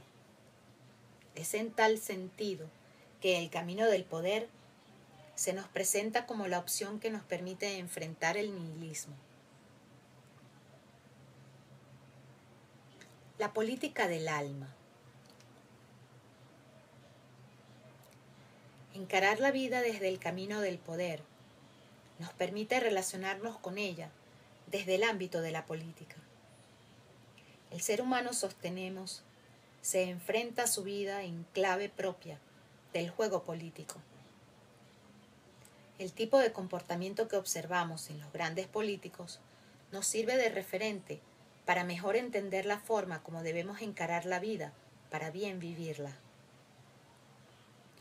No debiera extrañarnos que, habiendo postulado la importancia y necesidad del camino del poder como modalidad de vida, nos veamos en la necesidad de usar a la política como referente de lo que tal postulado implica. La política ha sido, hasta ahora, el dominio por excelencia en el que probamos nuestra capacidad de acción en los juegos de poder. A este respecto, queremos mencionar 5 aspectos diferentes que vemos asociados a los juegos de la política que nos permitirán explorar la forma como el ser humano se relaciona con su persona al optar por el camino del poder. Número 1. La política como gobierno. Optar por el camino del poder significa tomar plena posesión de nuestra alma y asumir responsabilidad tanto por sus acciones como por el tipo de persona que devenimos al actuar de la manera como lo hacemos. Esta toma de posesión sobre nuestra alma nos lleva a la autenticidad, a la capacidad de vivir nuestra vida bajo la soberanía de nuestros propios juicios, siendo amos y señores de nuestras acciones. El sujeto que somos, nos advierte Nietzsche, es una multiplicidad. En él conviven interpretaciones no siempre concordantes, emociones no siempre congruentes. Parte de nuestra responsabilidad como seres humanos es asegurar no solo la coherencia dentro de esta multiplicidad, sino por sobre todo el tipo de coherencia que deseamos alcanzar. El ser humano que se introduce por el camino del poder se transforma en garante del orden de su alma. El hombre libre, nos dice Nietzsche, es un estado y una sociedad de individuos. Número 2. La política como ejercicio de la libertad. El camino del poder no está abierto a almas en cautiverio. No es el camino para almas esclavas. No es tampoco el camino del rebaño. El camino del poder solo está disponible para seres humanos libres, para individuos capaces de afirmar su plena autonomía, su capacidad de acción propia. Solo seres humanos libres pueden cruzar la cuerda que lleva de la bestia al superhombre. Quienes no sean libres caerán al abismo y no podrán efectuar el cruce. Número 3. La política como arte de lo posible. La frase anterior fue acuñada por Bismarck y nos permite explorar un aspecto fundamental de la opción por el camino del poder. El poder, sostuvimos, se define no solo por las acciones que realizamos, sino sobre todo por el espacio de lo posible. Lo posible, tal como argumentara Crisipo de Soli, el estoico, representa un criterio fundamental desde el cual nos proyectamos hacia el futuro. Aquí es importante hacer una distinción, pues entender la política como el arte de lo posible permite 2 interpretaciones diferentes. La primera consiste en el arte de saber actuar al interior de lo que es posible y, por tanto, esta forma lo posible como dado. La inquietud fundamental aquí es determinar lo que es posible para, según ello, actuar mejor. El énfasis está puesto aquí en intervenir dentro de lo posible para asegurar lo que acontece. En la medida en que no todo lo que es posible acontece, quien gobierna su alma a este nivel busca asegurar que aquello que acontezca sea aquello que permite su mayor desarrollo como persona. A este nivel, sin embargo, estamos todavía al nivel de la administración o gobierno del alma. La segunda interpretación concibe la política no tanto como el arte de actuar dentro de lo posible, sino el arte de participar en su invención. Lo posible, como hemos insistido reiteradamente, no existe como tal, con independencia del observador que somos. Lo posible es siempre un acto declarativo, un juicio que realiza un observador. El acto lingüístico de lo posible, sin excluir la necesidad de someterse a determinadas condiciones que permitan fundarlo, crea mundo. Cuando el camino de poder se concibe como una modalidad de inventar lo posible, nos movemos de la administración del alma al fenómeno del liderazgo. Los líderes son aquellos que se comprometen en la invención o expansión de lo posible. Número 4. La política como liderazgo. Al llegar a la figura del líder, nos hemos acercado nuevamente a la figura del superhombre. El superhombre, dijimos, es quien hace de la vida el camino de su permanente autosuperación, de su autotrascendencia. Sin embargo, cuando volvemos a la distinción del superhombre a través de la figura del líder, un nuevo elemento interpretativo emerge. Ahora nos damos cuenta de que no puede existir la autotrascendencia como persona, como la forma de ser que somos como individuos, sin que ello implique trascendernos también más allá de los límites de nuestra individualidad y subsumirnos nuevamente en el espacio social dentro del cual precisamente nos constituimos como individuos. En el líder, ambos procesos de trascendencia se complementan. El líder no es solo alguien que participa activamente en la invención de sí mismo. Al hacerlo transforma el espacio social de su comunidad y genera un ámbito en el que a la vez otros acceden a nuevas formas de ser. El líder, por lo tanto, representa un espacio de encarnación del ser social de la comunidad de la que somos miembros. Toda forma de liderazgo implica el abandono de una visión individualista, estrecha de sí mismo. Involucra el retorno del individuo a su ser social. Se trata de la realización del ser individual en su ser social.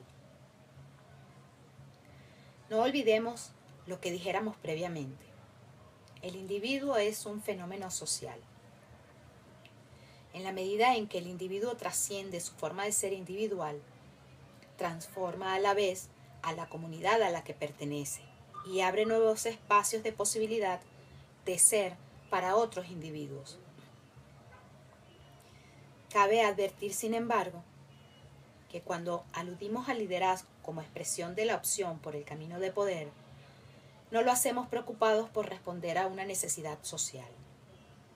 No estamos sugiriendo la necesidad de que surjan líderes capaces de someter y conducir a un vasto contingente de individuos a su alrededor. Nuestra concepción del liderazgo no se corresponde con la necesidad social de una figura autoritaria, sino muy por el contrario, con un particular ideal de desarrollo individual. Obviamente los individuos que se levanten como líderes influirán en su entorno social. No obstante, la perspectiva que sustentamos arranca desde una ética individual comprometida con asegurar el sentido de la vida y expandir las posibilidades de la existencia humana. Desde esta perspectiva, entonces, no es contradictorio considerar una sociedad conformada por una multiplicidad de líderes, influyéndose mutuamente y generándose posibilidades mutuas en dominios diferentes de la existencia. Número 5. La política como espacio de desenvolvimiento de individuos emprendedores. La figura que, en consecuencia, responde con mayor lealtad a lo que sustentamos es la del individuo como emprendedor, en una comunidad de seres humanos libres y autónomos, abierta a alentar la capacidad emprendedora individual. Esta es una comunidad comprometida, por un lado, en proveer la máxima apertura a todos sus miembros para que éstos participen, con respeto mutuo, en el desarrollo de sus respectivos caminos de poder. Y por otro lado, en aceptar las diferencias que resultaran del seguir tales caminos. Una comunidad en suma, sustentada en el reconocimiento de la vida humana y por consiguiente, de las condiciones básicas de subsistencia como valores fundamentales. La vida como obra de arte. Desde el camino del poder, el ser humano se define no como un ente contemplativo que se deleita en la observación de la verdad, tampoco como un alma en pena que transita por un camino de pruebas y sufrimientos, sino como un creador de su propia vida. El atributo fundamental de los seres humanos es su capacidad de actuar, y a través de ella, su capacidad de participar en la generación de sí mismo y de su mundo. De todas las cosas que los seres humanos pueden crear, nada posee la importancia que exhibe la capacidad de participar en la creación de su propia vida. Toda otra forma de creación sirve a esta, su obra principal, la vida. Desde esta perspectiva, la comprensión del ser humano no se agota al concebirlo a través de la figura del político. Es más, esta resulta completamente insuficiente. Por sobre tal figura se levanta ahora otra, la del ser humano como artista, como partícipe en la creación de su vida, como iniciado en el milagro y misterio de la invención de sí mismo. El camino del poder es, en consecuencia, el camino de la creación. El ser humano es, ante todo, un ser creador. Como creador, nos dice Nietzsche, el ser humano se trasciende a sí mismo y deja de ser su propio contemporáneo.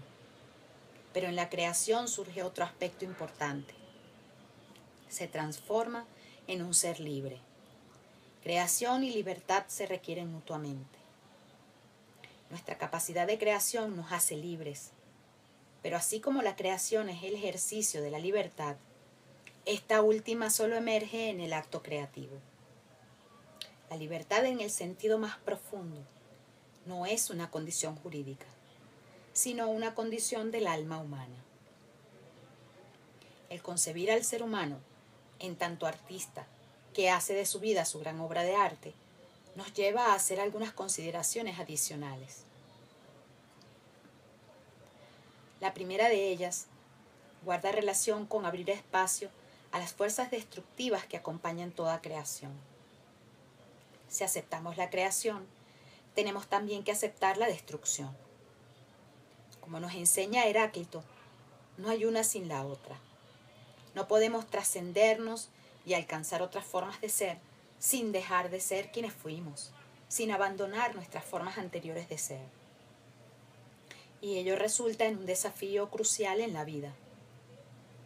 Para trascendernos, debemos estar dispuestos a sacrificar nuestras formas presentes de ser. No hay trascendencia sin sacrificio, sin estar dispuestos a soltar aquello que pareciera sujetarnos, sin antes haber encontrado un nuevo punto de apoyo.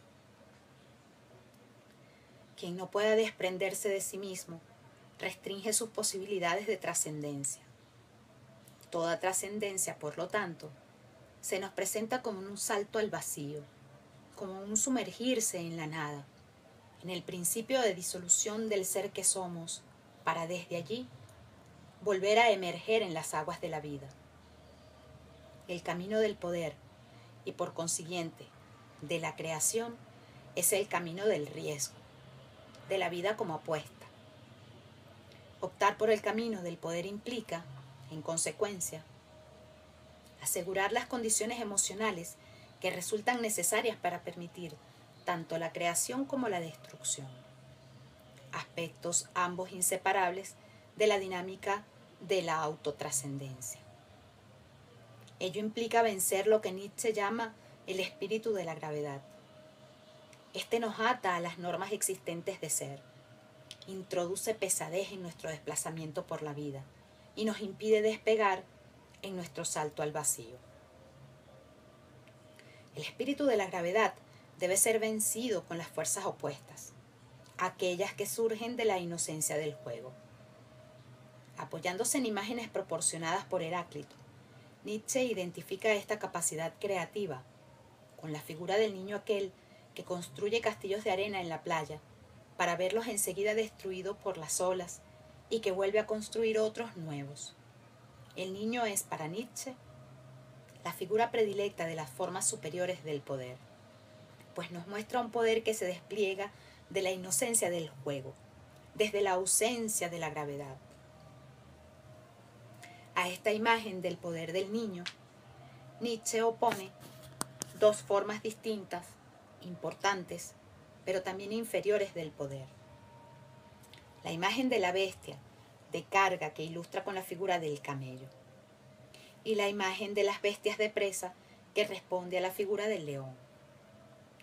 El camello se caracteriza por su resistencia, por su capacidad de absorber adversidades, por su capacidad de llevar a otros sobre sus espaldas. Es una forma de poder que no puede ser despreciada. Muchas veces en la vida tendremos que recurrir al poder del camello.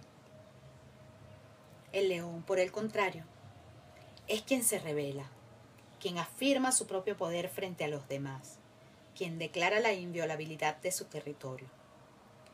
La vida también nos exige muchas veces ser leones.